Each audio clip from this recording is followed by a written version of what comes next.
When we think of Sweden, most of us have a very specific image in mind. We think of idyllic storybook villages, an exemplary welfare state, safety, Ikea furniture, and a society so peaceful it almost seems boring.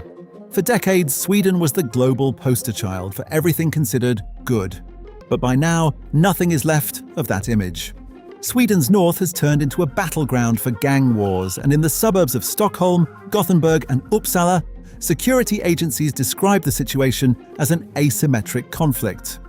Gang crime is exploding, the murder rate keeps climbing, and the most shocking part is that the perpetrators are often just 12 or 13 years old. Shootings in broad daylight and attacks with homemade explosive devices have become part of everyday life, and every year they leave between 50 and 60 people dead. But why and how are Swedish teenagers increasingly becoming gang members or even killers?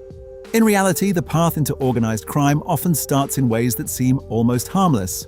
Criminals pose on social media platforms like Instagram or TikTok with expensive watches and weapons.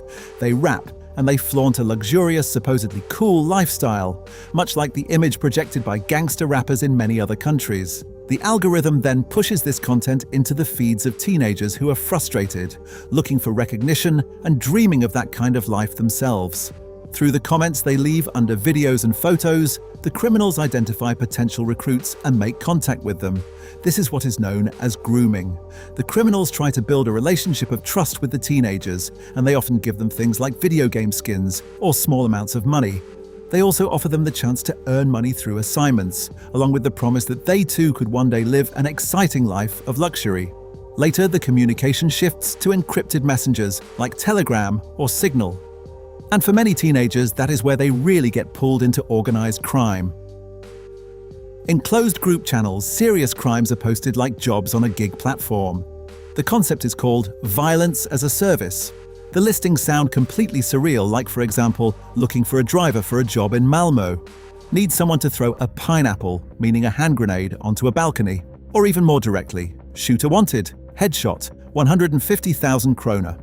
That is the equivalent of around 14,000 euros. This is from a shooting. This is chat logs. The victim is a 15-year-old boy, right? Sitting in a sushi restaurant like this.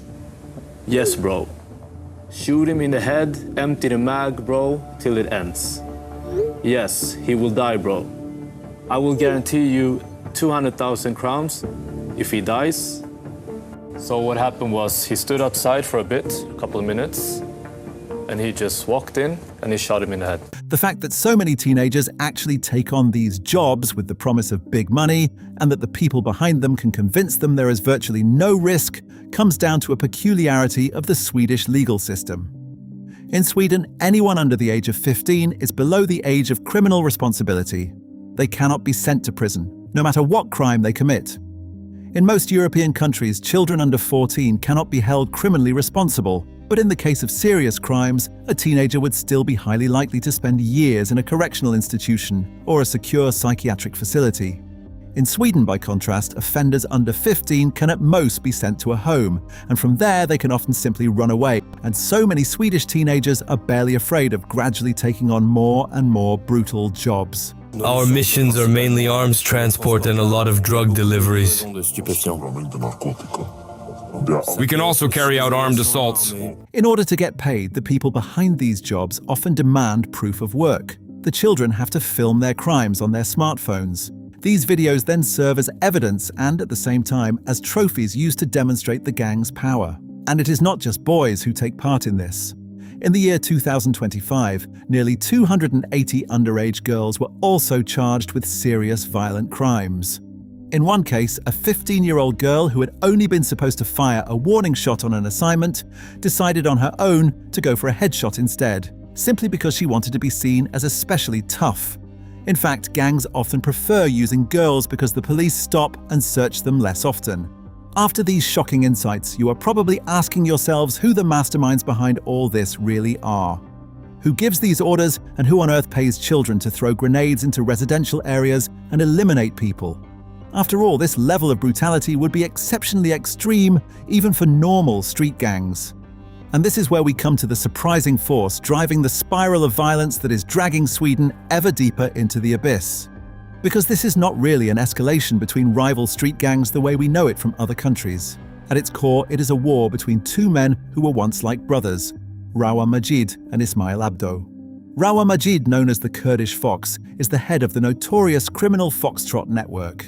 He grew up in Uppsala but later fled abroad to escape prosecution. For a long time, he ran his drug empire from Turkey, and now most likely from Iran. Rawa Majid is considered the strategist who first came up with the idea of recruiting underage gang members through the internet. His opponent is Ismail Abdo, known as Jordgubben, meaning the strawberry. He used to be Majid's right-hand man until a dispute over drugs and power drove them apart. Abdo then formed the breakaway group called Rumba. Until just a few years ago, both men ran their gangs in Sweden in a way that, by gang standards, was still relatively normal. That means they mainly used their members for things like drug dealing, theft, or extortion in order to make money. In that world, there were unwritten rules that everyone followed. The most important of all was this: family members were off limits. Mothers, fathers, brothers, sisters, they were all off limits. But then came the ultimate violation of that code. Ismail Abdo's mother was executed in her home in Uppsala, a murder allegedly ordered by the Kurdish Fox. Since then, there have been no rules anymore. It has become a war of everyone against everyone. If the gangsters cannot find their rivals, they kill their fathers, brothers, or cousins instead. And that keeps the spiral of violence turning faster and faster, pulling more and more people into it. Alliances shift almost daily, and other criminal networks and biker groups like the Bandidos are being drawn in as well. Really want to fuck somebody up? We blow them up. If we can't find them, we blow up their car. In January last year alone, there were more than 30 explosive attacks in Sweden. Hand grenades in residential neighborhoods have truly become the new normal. But how could all of this ever have developed in the first place, in a country as peaceful as Sweden of all places? In reality, one part of the problem is tied directly to that very peace. Because even though Sweden is a major welfare state, especially in the 1960s and 1970s, there was a major effort to house migrants from abroad, poor residents, and other socially disadvantaged groups. They were placed in vast housing estates, clearly separated from the rest of the city. Just like in other European countries, these public housing areas gradually developed over the decades into ghettos that offered their residents very little hope for the future. It's normal for people living on the estate. People are used to it and are aware of the level of crime in the area. If they talk to the police, we'll pay them a visit. They'll have to leave the neighborhood and their families will be threatened. This gave rise to parallel societies with their own rules, much like in other socially deprived neighborhoods across Europe, but with one crucial difference. Because there was so little to fear in terms of consequences for criminal offenses, this loophole was exploited systematically. And not even necessarily by the teenagers themselves, but by organized drug trafficking.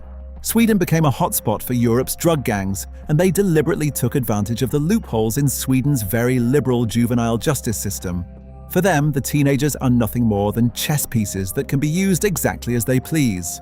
Sweden's state youth homes in particular are a major part of the problem. They were designed by the state to give young people complete freedom, and the drug gangs operating behind the scenes are then able to use those homes as actual recruitment hubs. Now, in the year 2026, the Swedish state seems to be realizing that the loopholes in the social system have to be closed at any cost.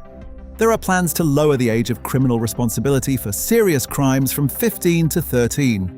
Real youth prisons are also now being built to replace the loosely controlled homes. But what do you think about Sweden's gang problem? Thanks for watching. See you next time.